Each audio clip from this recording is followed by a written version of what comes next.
They call it a mountain, but it is not made of stone. It is made of garbage, layers upon layers of plastic metal, broken dreams, and forgotten lives. At sunrise, a thick gray smoke rises slowly from its core, drifting like a ghost across the slums of Tondo. Children run barefoot on sharp fragments, chasing each other between mounds of waste as if this were a playground. Dogs dig for scraps, mothers sift through trash with bare hands, hoping to find something, anything, that can be sold for a few coins. And all around them, Manila's modern skyline glitters in the distance, like a silent witness to a reality it pretends not to see. This is Smoky Mountain, a place so surreal, so unimaginable that the first time you see it, your mind refuses to accept it. Yet for thousands of families, this mountain of smoke is the only home they have ever known.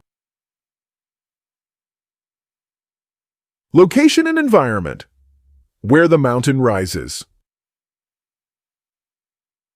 If you look at a map of Manila, Smoky Mountain does not stand out as a natural landmark. It sits in Tondo, one of the most densely populated and impoverished districts of the Philippine capital, squeezed between the busy harbor, factories, and crowded residential blocks. From afar, it appears like a dark, uneven hill rising above a sea of rusted rooftops. But as you get closer, you realize this is not Earth. Every step your foot sinks slightly into compressed layers of trash, mixed with ash, mud, and rainwater turned black. The air burns your throat with a sour mix of smoke, rotting food, plastic, and chemicals. Buzzing flies form clouds around open heaps of waste.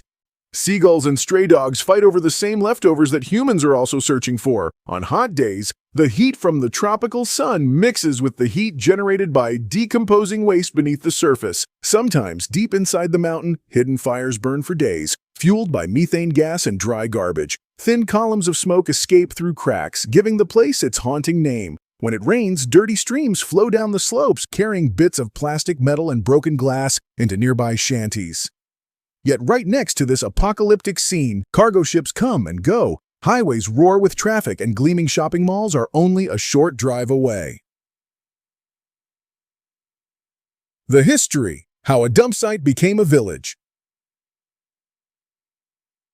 The story of Smoky Mountain began in the early 1960s, when Manila's rapid growth created more waste than the city could manage. What started as a simple dumping ground soon expanded into a sprawling landfill as trucks arrived day and night, unloading mountains of trash from every corner of the capital. In those days, no one imagined people would one day call this place home. But as poverty deepened across the Philippines, families searching for any chance of survival began settling near the dump site. They built makeshift shelters from discarded wood, metal sheets, and tarpaulins, forming a community at the edge of the landfill.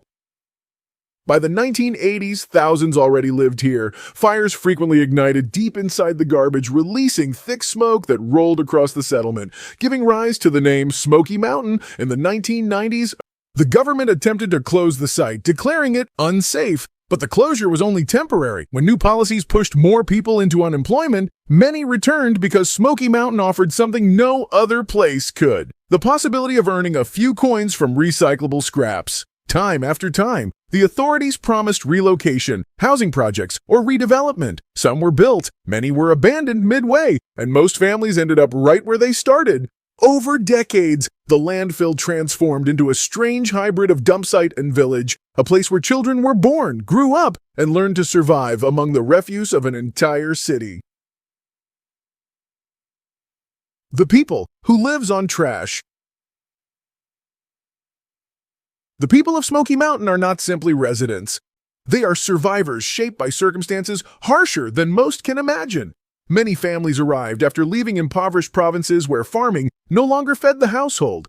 Others fled unstable jobs in the city. Pushed out by rising living costs, here, on the mountain of garbage, they found at least one thing they could rely on. There would always be trash to sort, sell, or salvage. Entire families live in cramped shacks built from plywood scraps, rusted tin, and old tarpaulins stitched together with rope. Inside, a single dim light bulb hangs from a wire. A family of 6 or 7 may sleep on one narrow wooden platform covered with worn blankets. Children grow up quickly here. By the time they are 5 or 6, many already follow their parents into the heaps, learning how to distinguish plastic, metal, and glass by touch alone. Teenagers become experts at negotiating prices with junk collectors who roam the area buying recyclables for a fraction of their value. Women often take on the toughest work, sorting waste for hours under the scorching sun, or cooking whatever food they can find or afford, usually rice paired with leftovers purchased from nearby restaurants. Men take the riskier tasks, climbing unstable piles of trash or searching deeper in dangerous zones where the ground can suddenly collapse. Yet despite everything, there is a surprising sense of community. Neighbors look after each other's children, share food when someone has none, and gather in small groups at night to sing karaoke using salvaged speakers. The people who lives on trash. The people of Smoky Mountain come from every corner of the Philippines, but they share one thing in common. Poverty pushed them here. Many arrived from distant provinces where farms could no longer feed the family. Others came from Manila itself, driven out of temporary jobs or unable to afford rising rents. On this mountain of garbage, they found the only resource still available to them: waste that could be sorted and sold for a few coins each day. Families live inside fragile shacks pieced together from plywood, cardboard, and rusted tin sheets pulled straight from the landfill. Inside, space is so limited that 5 or 6 people often share a single wooden platform as their bed. Children grow up fast in this environment. By the age of 5, many already follow their parents into the heaps, learning to recognize the value of plastic, metal, and aluminum by touch alone. Teenagers become skilled negotiators with junk buyers who purchase recyclables for tiny amounts. Women handle long hours sorting trash or preparing meals from whatever ingredients they can afford, usually simple rice dishes. Men tackle riskier searches on unstable piles that can shift or collapse without warning. And yet, amid all this hardship, there is a real sense of community. Neighbors share water, exchange small portions of food, and watch each other's children while parents work. In the evenings, families sit outside their shacks, talking, laughing, or singing karaoke on battered speakers salvaged from the trash. Daily life, a day among the garbage. A day in Smoky Mountain begins long before the sun rises. At around 4 in the morning, the first trucks arrive.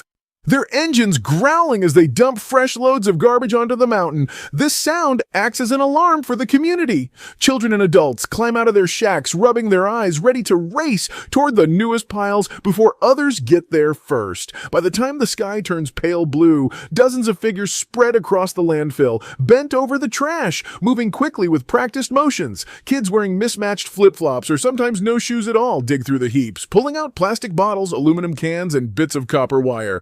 Adults search deeper, lifting heavier pieces of discarded furniture, old appliances, or broken electronics that can be sold to junk buyers. The air is thick with smoke from slow-burning fires underground, and every breath carries the mixed scent of rot, chemicals, and heat. Around midday, families return to their shacks for a short break. Meals are simple: rice, maybe a few vegetables, sometimes leftover food bought cheaply from nearby restaurants. After eating, many rest briefly before heading back to the dump, when the next wave of garbage trucks arrives. In the afternoon, the sun becomes merciless. Sweat mixes with dust, sticking to the skin like a film. Yet the work continues, because every piece collected means a few more coins earned. As evening falls, people gather outside their homes, tired but still talking, still laughing, still living.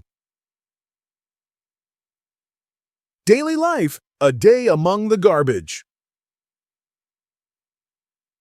Each morning in Smoky Mountain starts long before daylight touches the horizon. Around 4 o'clock, when Manila is still mostly asleep, the rumble of garbage trucks signals the beginning of a new day. Families wake instantly. For them, timing is everything. The freshest piles of trash hold the best chance of finding valuable recyclables. As the trucks unload, children and adults move quickly across the darkened landscape, their shadows flickering in the glow of burning embers beneath the garbage. By sunrise, the mountain is alive with activity. Children, some wearing worn-out flip-flops and others barefoot, sift through plastic bottles and aluminum cans. Adults search for heavier scrap metal, copper wires, or anything that can be sold. The smell is overwhelming, a mix of smoke, decay, and chemicals, but everyone continues working with steady practice motions. Around midday, families return to their small shacks for a simple meal, usually rice with a cheap side dish. After a short rest, they head back again, because each new truck brings another chance to earn a few more coins. In the afternoon, the heat becomes intense. The sun beats down on the metal roofs, and the ground radiates warmth from underground fires that never fully burn out. Despite exhaustion, people continue working, carefully filling sacks with recyclables to sell later. By evening, as the sky turns orange, families gather in small groups talking about the day, repairing tools, and preparing for tomorrow. The economy of trash, how they earn to survive. The economy of Smoky Mountain is built entirely on what the rest of the world throws away. Here, trash is currency, and survival depends on how much a person can collect, sort, and sell each day. The system begins with scavengers, men, women, and children, who sift through the piles from dawn until evening. They separate plastic bottles, aluminum cans, copper wires, cardboard, and even broken electronics. Every category has a different price, and everyone knows the rates by heart. Once sacks are filled, they are carried, often by foot, to small junk buyers scattered around Tondo. These buyers weigh the recyclables on rusted scales and pay only a few coins per kilogram. Plastic earns the least, metal earns slightly more, and copper is considered a rare prize. On a good day, a hardworking adult might earn enough to buy rice and a few necessities. On a bad day, income hardly covers a simple meal. Children contribute too, not out of choice, but because every extra handful of recyclables counts. Some families also sell scrap wood or discarded appliances that can be repaired. Others collect leftover food, known locally as pagpag, which is cleaned, recooked, and sold cheaply in nearby streets. The mountain has its own microeconomy: repairmen who fix broken tools, vendors who sell cold drinks, small stands offering cooked rice, and even people who rent carts for hauling heavier loads. Risks and health. The silent killers. Life on Smoky Mountain is not only difficult, it is dangerous in ways most people never have to imagine. The entire landscape is unstable. Beneath the surface, layers of decaying waste produce methane gas, creating pockets that can ignite or explode without warning. Sudden collapses happen when the ground shifts, and people have been injured or buried because a mound of trash gave way under their feet. Fires are constant. Some burn slowly for days, releasing thick toxic smoke that stings the eyes and burns the throat. Breathing this air every day leads to chronic coughing, asthma, and lung infections that rarely receive proper treatment. Skin rashes and open wounds are common, caused by sharp metal, broken glass, or chemical-soaked debris. Children are especially vulnerable. Many walk barefoot, unaware that one wrong step could land them on a rusty nail or a contaminated needle. Water is another silent threat. Rain mixes with the waste, forming black stagnant pools filled with bacteria. Families use this water for washing because they have no alternative, leading to stomach illnesses, fever, and infections. Malnutrition makes everything worse. Without stable access to healthy food, the immune systems of both adults and children weaken, leaving them exposed to diseases that would be easily treatable elsewhere. Clinics are far away, and medical care is a luxury few can afford. Hidden curiosities. The paradoxes of Smoky Mountain. For a place built entirely on discarded waste, Smoky Mountain holds surprising moments of humanity that feel almost impossible.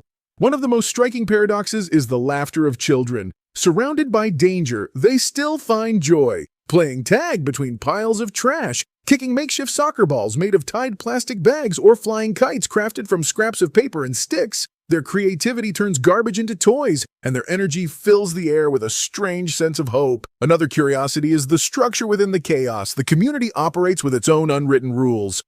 Certain areas belong to families who have lived there for generations. People respect zones where others work. Informal leaders help mediate disputes, organize gatherings, and protect residents from outsiders. Even celebrations happen here. During local festivals, families decorate their shacks with colorful plastic scraps. Neighbors cook small meals to share. Music plays from repaired speakers. And for a few hours, the mountain feels almost festive. Then there is the economy of pagpag, leftover food collected from restaurants, cleaned, recooked, and sold for a fraction of the price. It shocks visitors, yet for locals, it is simply part of survival. Perhaps the most surprising paradox is resilience. Despite the smoke, the danger, the poverty, people continue to build lives, form friendships, and raise children. They endure because they must, but also because community gives them strength. Modern shifts. Is anything changing?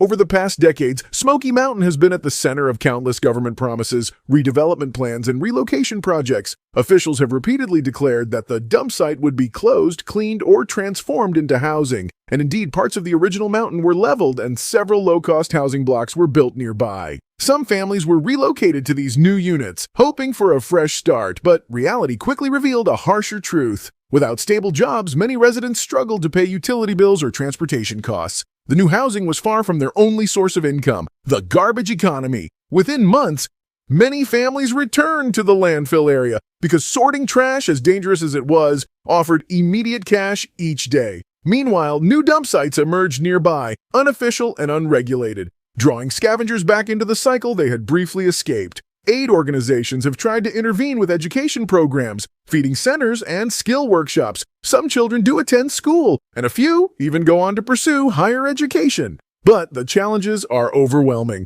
Overpopulation, unemployment, and high living costs in Manila keep pushing more people toward informal settlements. Today, the Smoky Mountain site looks cleaner than in past decades, but the struggle remains. New shanties rise where old ones once stood. Informal waste pickers continue working in nearby zones. The soul of Smoky Mountain, a place you never forget. At sunset, Smoky Mountain changes. The noise softens, the smoke glows in warm orange light, and the entire landscape feels suspended between hardship and hope. Children play on the slopes as if the mountain were a normal neighborhood hill, their laughter echoing through the fading daylight. Parents sit outside their shacks, sharing small conversations, holding on to dreams that feel fragile but necessary. This is where the real essence of Smoky Mountain appears, not in the piles of trash, but in the resilience of the people who live among them. Families who support each other, neighbors who lend a hand when a roof breaks or when food is scarce, small acts of kindness that shine quietly against everything they endure. Once you witness this place, it stays with you, not because of the smoke, but because of the strength that rises from it. What do you think about this reality?